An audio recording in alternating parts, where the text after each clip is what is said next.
Hi, welcome to another exciting episode of the Andre the Beast Creighton Show. Let me just tell you where we're going today. You've heard of Ancestry.com and all these things where people are trying to find out their heritage. Today, I'm blessed because this young man right here has been doing this for so long and bringing so much attention to people of color to, let me use the word the way it is, educate and get away from what we call miseducation, which has to do with really not understanding who you are as a person, where you came from, and exactly, more importantly, what your purpose is. You know, have always people of color have always had the distinction of not knowing who they are. And that was done for a purpose. But this young man has done his research. He's bringing some clarity to the uneducated, the ones that need education, and clarity to a long lost mystery of our people. Let's welcome to the show the one and only Mr. Rodney Carroll. What's up, big guy? Hey, how's it going, Andre? Thanks for having me. Hey, I'm blessed to have you. Before we get started, Rodney, tell the viewers a little about who you are before we get into this extraordinary journey of self-discovery. Well, my name is Rodney Carroll. I'm from Illinois, Kentucky, Illinois, to be exact. I've been on this journey for 25 years now. Actually, this makes the 25th year. And um, my, again, I had said earlier that my tongue had kind of been tied up for years. Uh, Even though I was in the process of bringing forth this information, it's only been within this last couple of years that my tongue has been loose. My pen has been free for a while, but Right. my tongue has now been loose, and now I'm ready and available to have conversations like this. When did the journey start for you? Like the self-discovery itself is something that people of color, let me put it like this. We really don't know who we are. We really don't know where to really start. How did this whole journey for you even open your eyes up to continue researching about you, your heritage, and our people in general?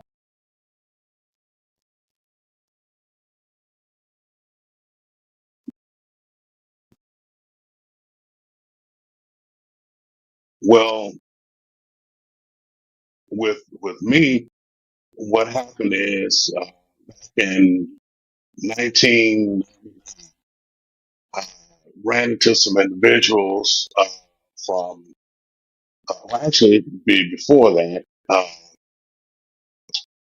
couple years before that, I hadn't read a book from cover to cover.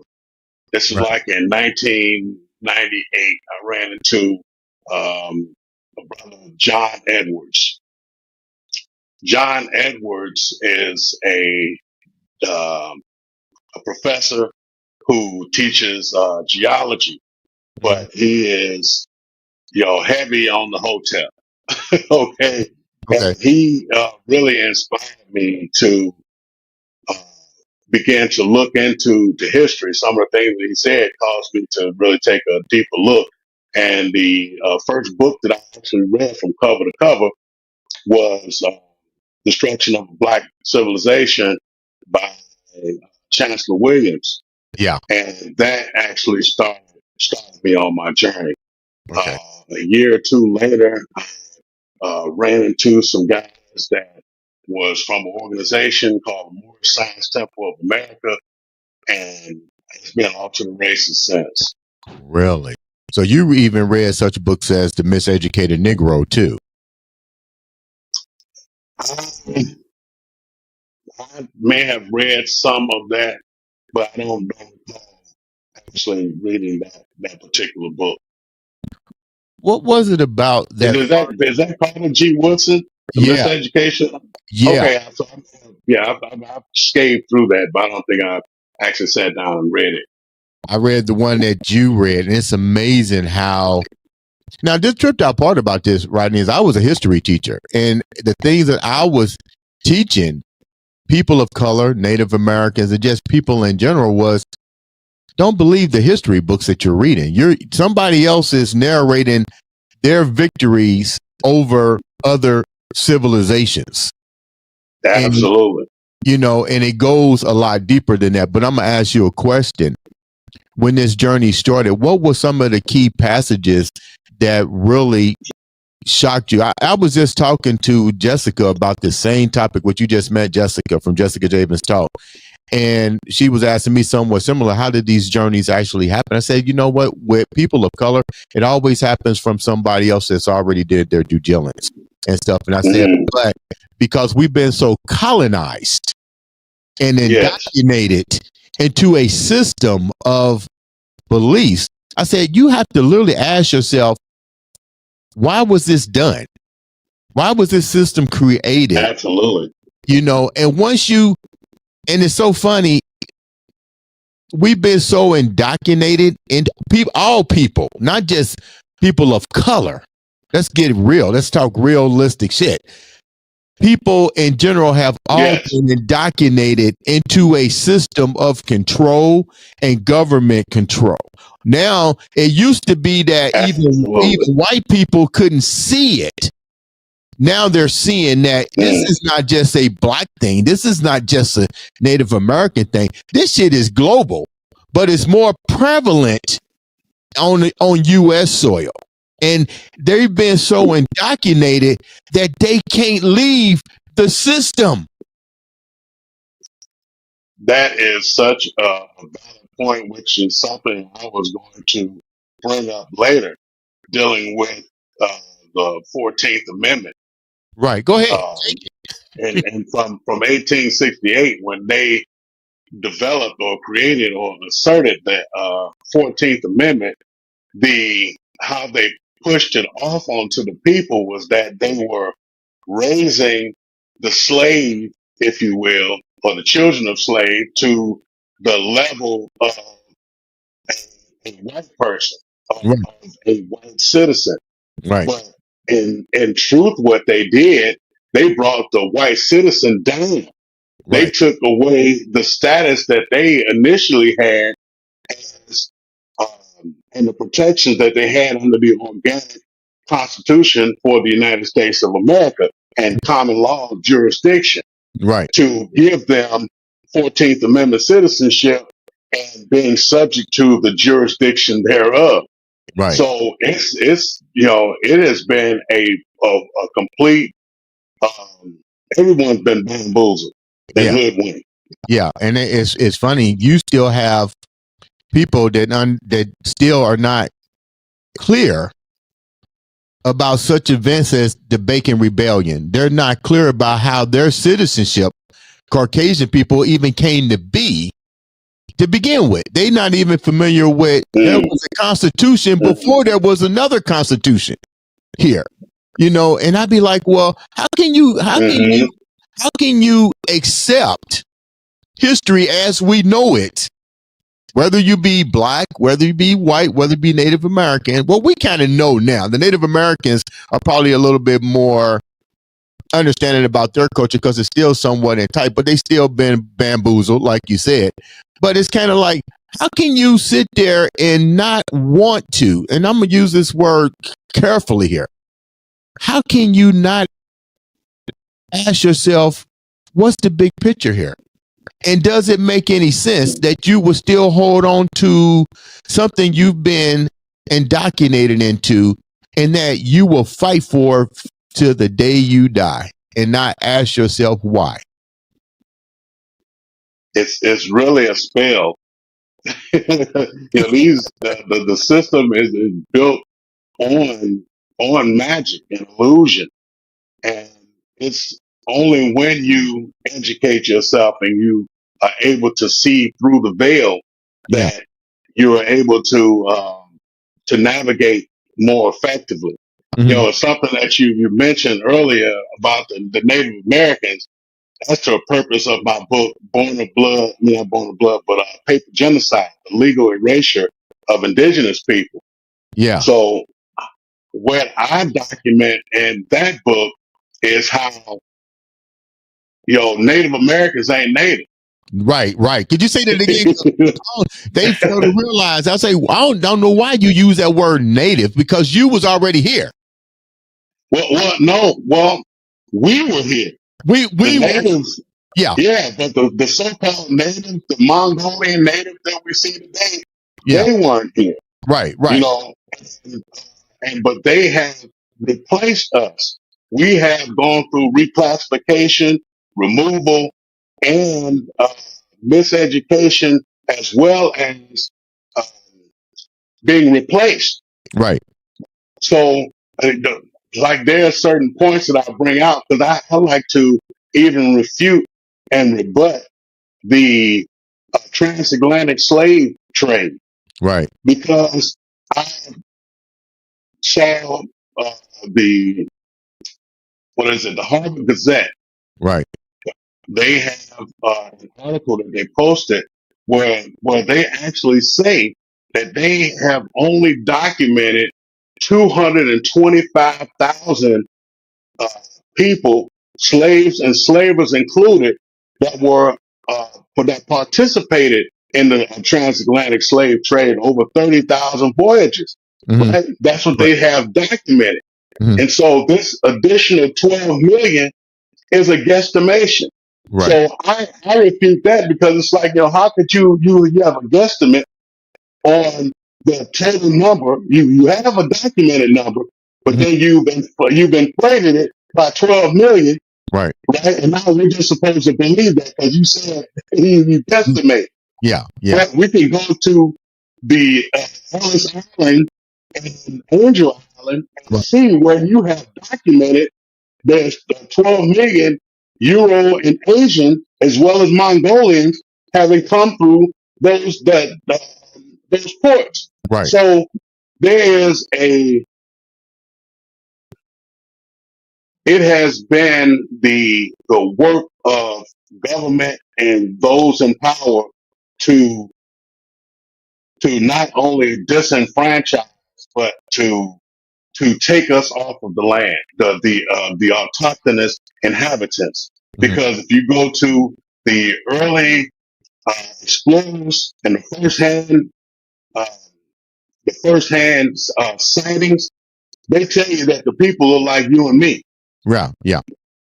And now we have these Mongolian looking people because they aren't really Siberian. Right. I mean, that's where they come from. They're Asian. Right. We have these people who have replaced the original indigenous peoples. Hmm. So that's what I document in uh, Paper Genocide, Legal Erasure of Indigenous People. And it's a reason for that. It's because we wouldn't sign over the land. And so they had to find someone else they can identify as us to sign over the land. Because that's the reason why the so-called Native Americans have land allotments today. Because what people do you know of would sign over that land and only be apportioned this little section and never try to fight back for Yeah. it? It doesn't make sense. So historically, it's ridiculous. When you was writing the that book, what was the most profound part of that book? When you look at it, you go back and say just exactly what you said. Like, how could you do this? And I think you touched on some. You did touch on something. I think I just don't understand why people can't see the big picture.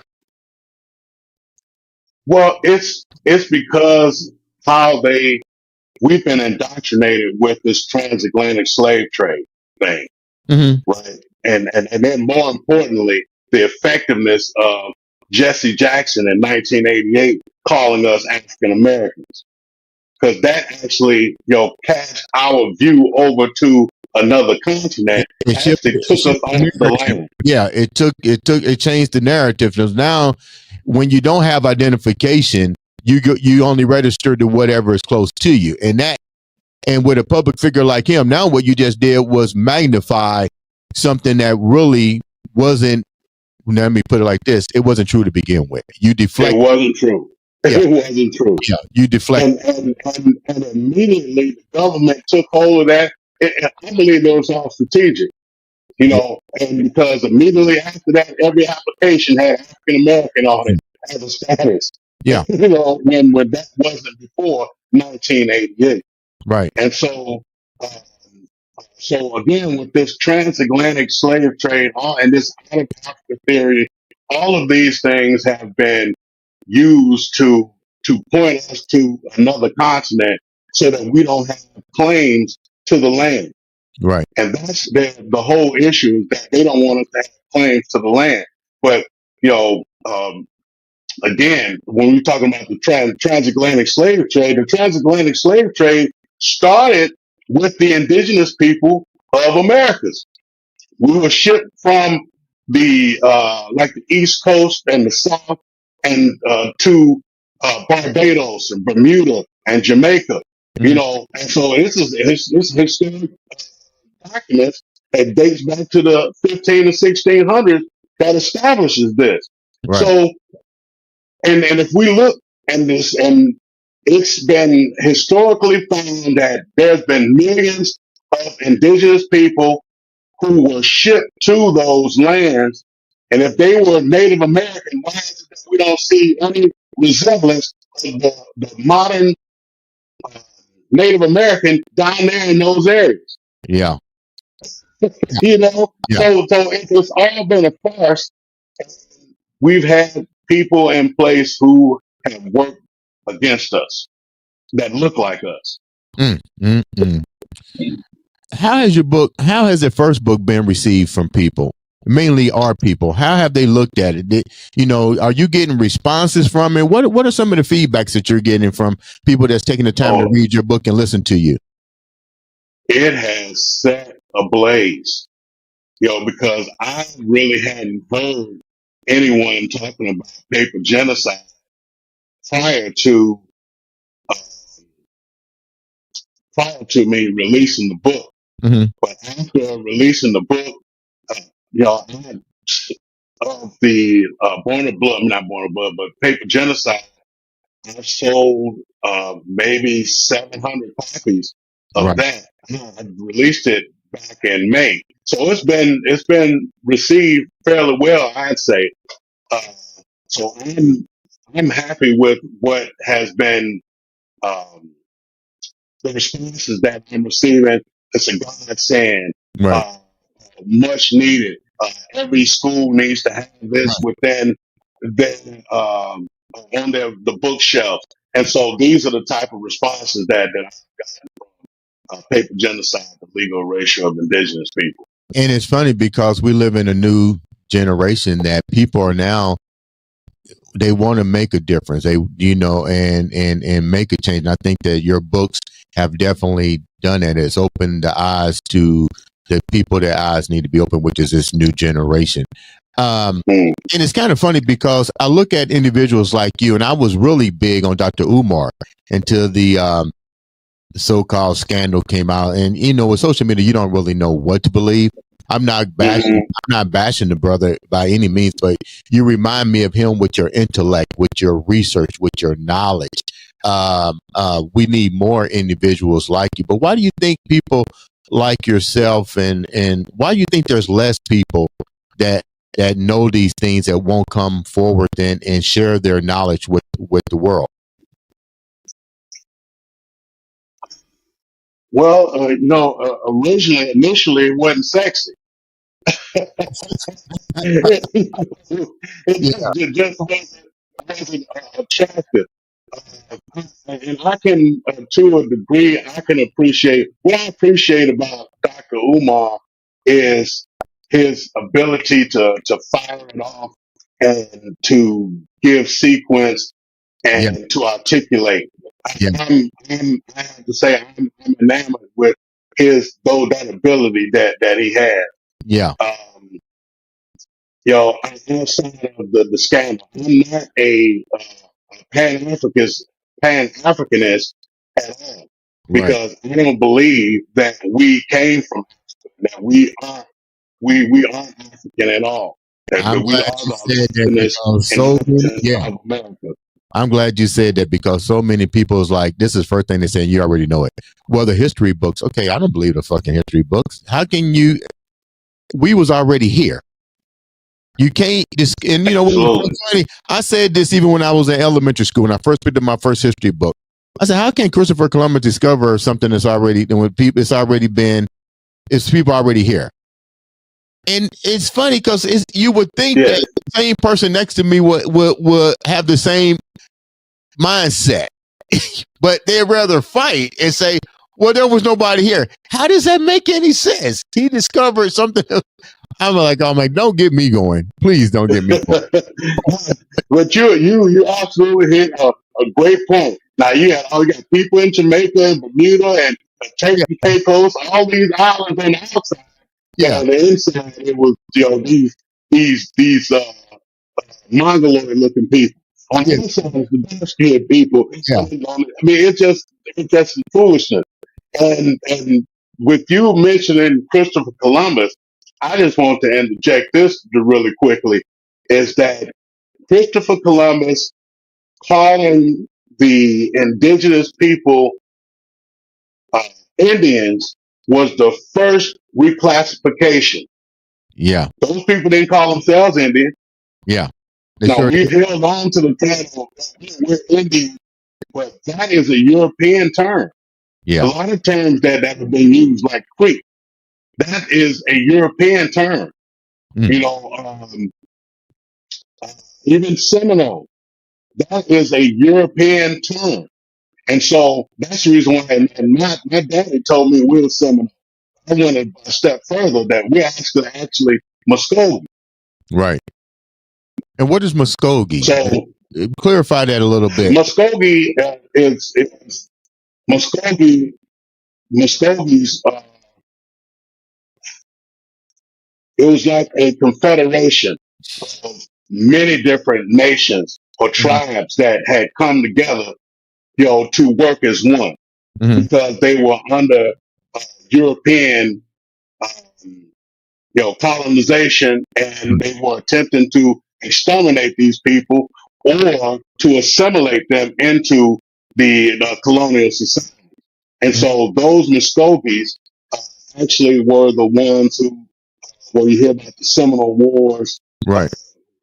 being fought down in the swamps, those are the Muskogees.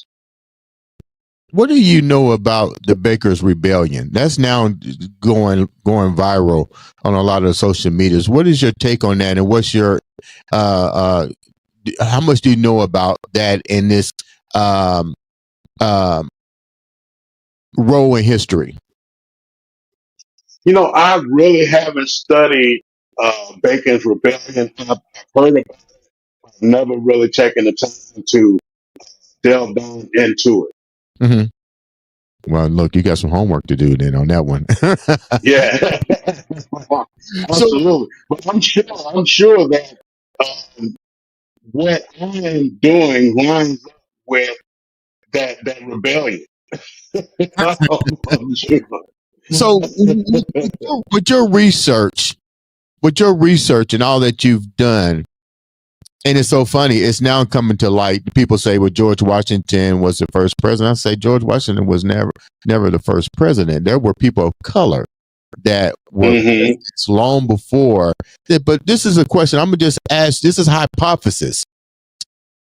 Knowing what we know about our history, about our legacy, and so forth, and knowing that people like George Washington was not the first president here because this land was already structure when you have places Hmm. like Wall Street and so forth, where people don't know that the military came in and eradicated a whole town. Towns in Right. Chicago that were minority operated with businesses and so forth were flooded to get rid of, Yeah. you know, the list can go on. But my question here, Hmm. this is a hypothesis question. With all that you know, why do you think people of color could not hold on to beat the system? What was so what was so powerful with the system that people of color that created cities, banks, institutions? The first automobile was by a black man. First open heart transplant. Why do you think we crumbled? Like, what was so powerful about their system that crippled our system? And this is a hypothesis. Well, I believe trust. We're very trusting and loving people. We give opportunities where they aren't, they shouldn't be given. Mhm. Um,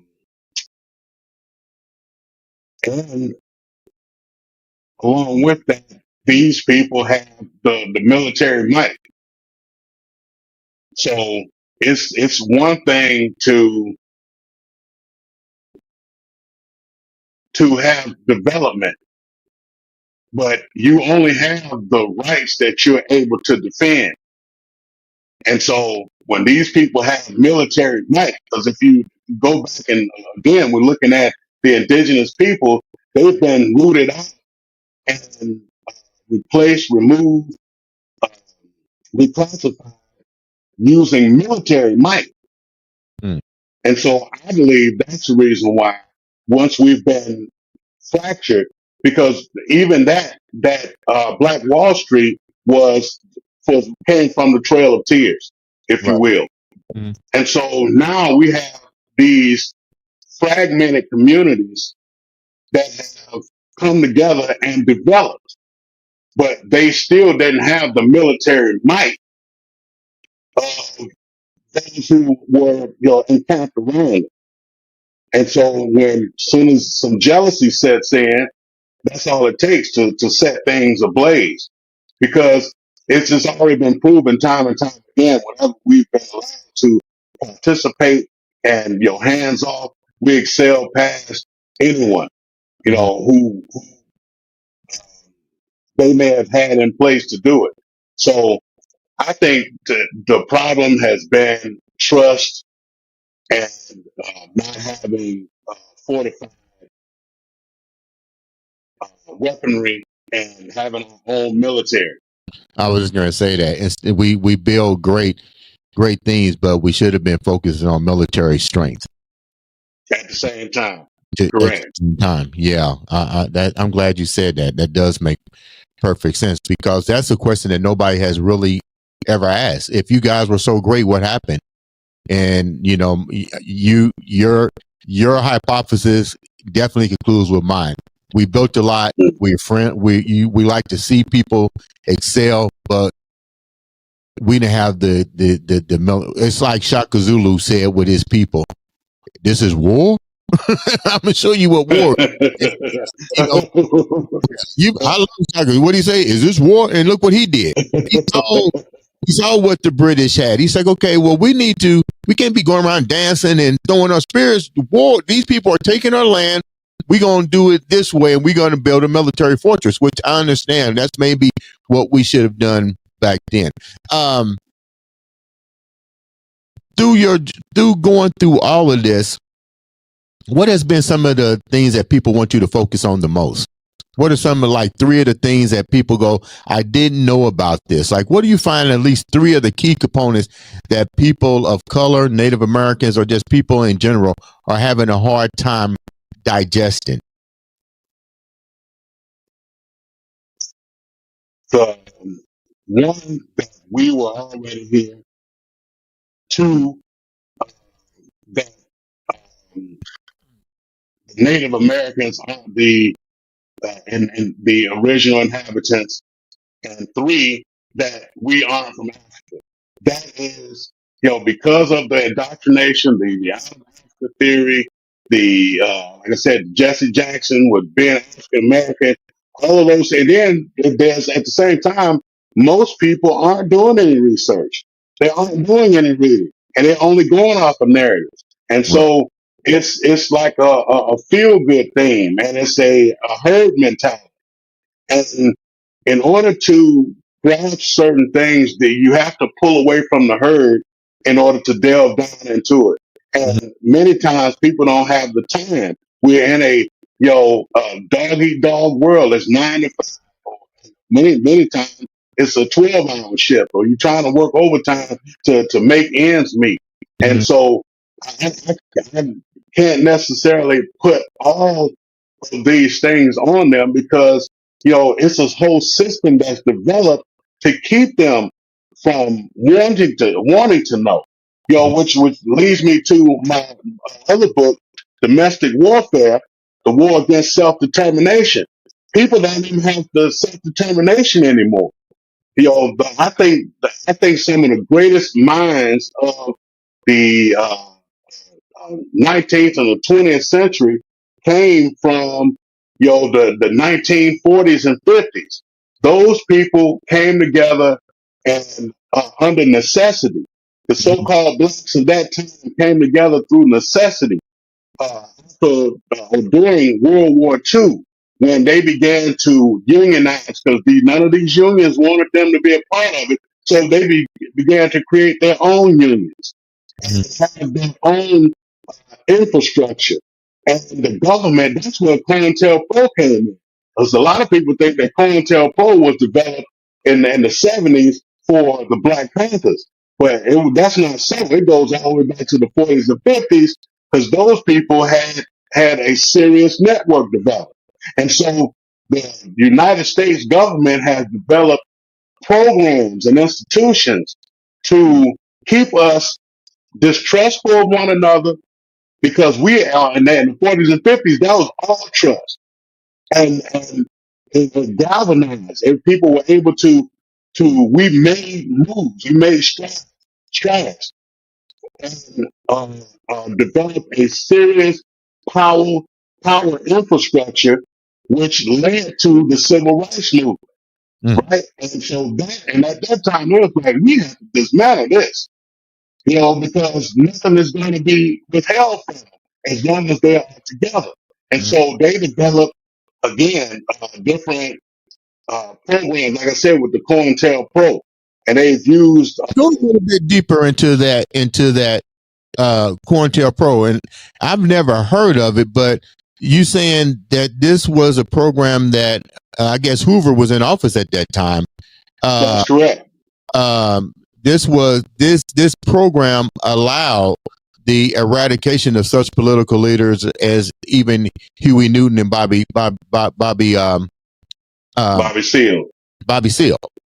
Yes, yes, absolutely. It's a CIA program that's developed specifically to cause distrust and disunity in the so-called black community. Do you think that's what happened They, with the Islam community with Malcolm X, or do you think that and this is your research, and I don't know much about it, but it does sound kind of strange. Could this be one of the reasons that it caused riffraff with the Nation of Islam and Malcolm X? Because this was during a time where you had Martin Luther King, who was preaching one message. Malcolm X was preaching a method. The Black Panthers was doing Bobby Seals. So everybody, but in the community, it was about coming together. So it was never about anti-hatred. It was about equality, justice for everybody. But do you think that particular protocol that was enforced, let's call it what it is, with the yes, J. Edgar Hoover and the FBI Federation to dismember, caused the eradication and the dysfunction that we're dealing with today? absolutely, absolutely, because that is their agenda, is to cause us to distrust one another and to be disunified, to not unify. And so you'll notice that the assassination of like Malcolm X and Martin Luther King didn't happen until they began to come together and have communication. Yeah. And me personally, I, and my people probably don't like won't like me saying this, but I didn't agree with uh, Martin Luther King's ideals because we were greater when we were separate than when we began to attempt to integrate. So I believe integration is um, something that has been a detriment to us as well. Because he even said that he fears that he's integrated his people into a burning house. Yeah. Yeah. You know, and Yeah. so, but using like I said, COINTEL program, um, they have done a great disservice to us. They've done justice for themselves, but a great disservice to us because now we find it so hard to distrust one another. I mean, to trust one another Hmm. and to work together. And so, just like with the gangs, the gangs used to be established to protect the communities, but when they introduced drugs and um, guns, then it became turf wars, and the protection of the community became, non-existent. Yeah. So, so I believe that, through the programs that they initiated to keep us from being together, like those people in the 40s and 50s. Hmm. If you had a instance where you got in trouble because you were, making a stand, they had lawyers. If you got beat up, they had doctors. You know what I'm saying? This was a full network Hmm. where we all were working together. And Hmm. they dismantled it because they saw the power that was there. And that's the reason why um, they had to figure out how the civil rights movement was being funded, right? But at the time, because of the work of those people in the 40s and 50s, most of those people had good union jobs Right. in those factories. And so what they did through urban renewal, they sent all of the factories overseas. That was the whole purpose of it, Yeah. was to get rid of the power structure. Yeah. Because it wasn't just, yeah, individuals were funding it because they had the money, Right. and see, that's the reason why we see these deserts in these cities now with all these broken down um, factories, Right. because they shipped all the jobs overseas to take the money out of the hands of the people. And not only that, there were, uh, along with that, they took the man out of the household. So it was all about breaking down the family unit because the family unit was the true power structure in our community. Hey, Rodney, Because is somebody calling you on the phone because your phone just went black. There we go. it was, something on the app saying about the hand gesture. So, like I was moving too much apparently. Um, Yeah. But like I was saying though, once they attacked the family because the family unit was our strongest asset. And we had jobs that had been established through those people who worked in the 40s and 50s to establish the union wages for us and to get us into those factory positions. mhm. And once they saw that that money was being used to propel us and we had this unity, they had to tear it down. That's when they shipped the jobs out of the community, began to offer the women money to get the man out of the household through welfare. Because now he can't, he's a no good man because he don't have a job. this The this one that they shipped overseas. this is the deadbeat father. This is how the deadbeat father came into existence. Absolutely, Yeah. absolutely. Mm. So this is it's all been systematic. Looking at where we're at today, and thank you so much for taking time out to come and educate us. Um,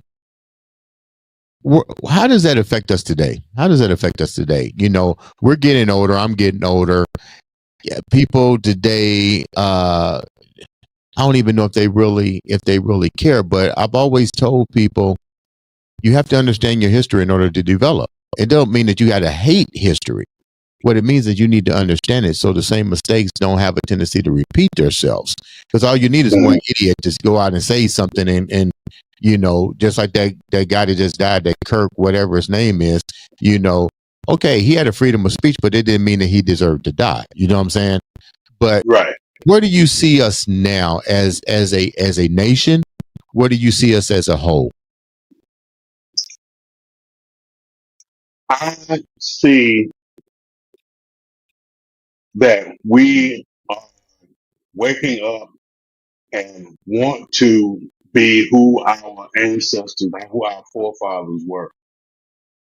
And I see a concerted effort, even if it's just a small movement. I mean, because if I do my look at my TikTok feed, it's filled of minds like mine. Right. so that's what I see. And Okay. so I believe that there is a concerted effort to reestablish ourselves and our identity. Right. And um, that that just gives me chills just to know that we are in this moment and that that freedom is within our grips. No nation of people is supposed to be ruled over by another nation of people indefinitely. Right. And the only way that they can do that indefinitely is for the people that they rule over to be unconscious to the idea of who they truly are and who and what their ancestry is. And Wow. so that's the reason why I developed the Born of Blood by paper, Wow. because in order to, there's a way by which, or I said this way, I have developed a method where an individual, a person can obtain their passport as a non-citizen national. And this has been accepted by the Department of State Wow. to where they can identify themselves as a non-citizen national without being a resident of the American Samoa or the Canary Islands. Because when you look at non-citizen national, that's how it's primarily used. Hmm. But just because it's primarily used that way doesn't mean that that's the only way that it can be used. Just like, I might be, I'm the primary driver for my vehicle on the insurance policy, but my wife likes to hop in the car from time to time.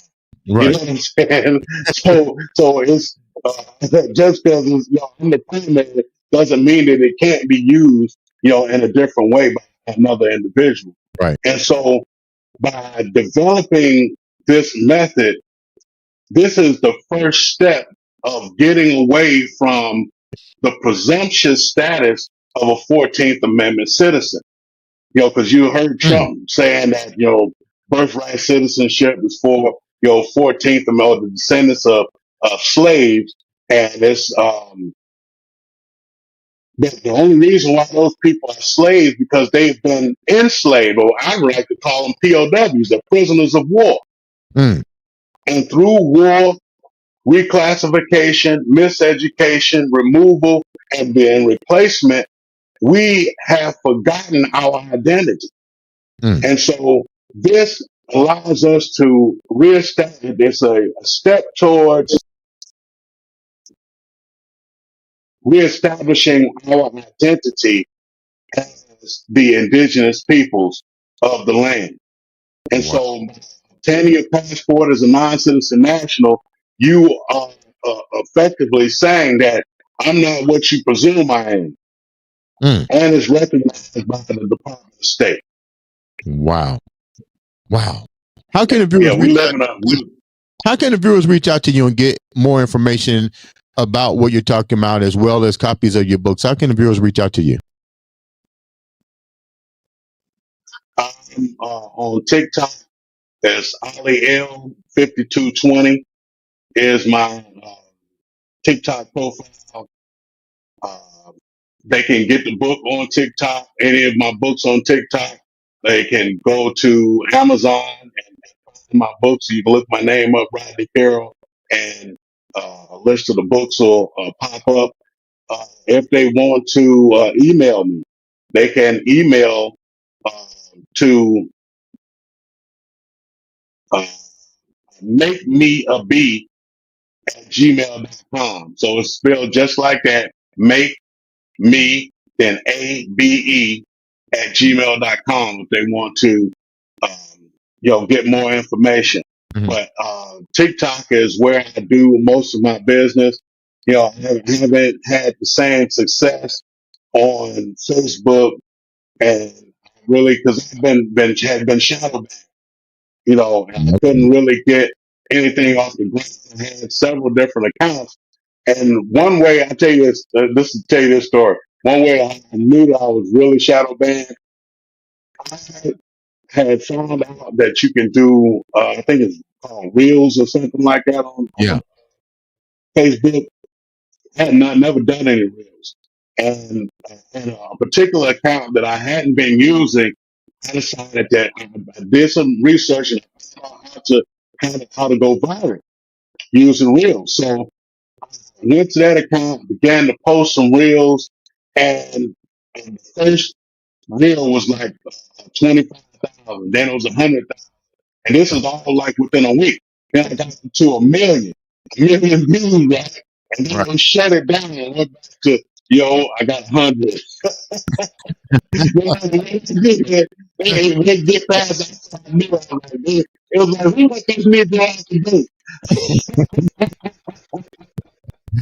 You know, So, like I said, I just haven't had the same success yeah. even on YouTube. But TikTok has been very, very graceful. And I mean, listen, I've had some accounts shut down on TikTok as well. But what happened is I stepped aside and I prayed and I asked the Most High, how could I get the message across?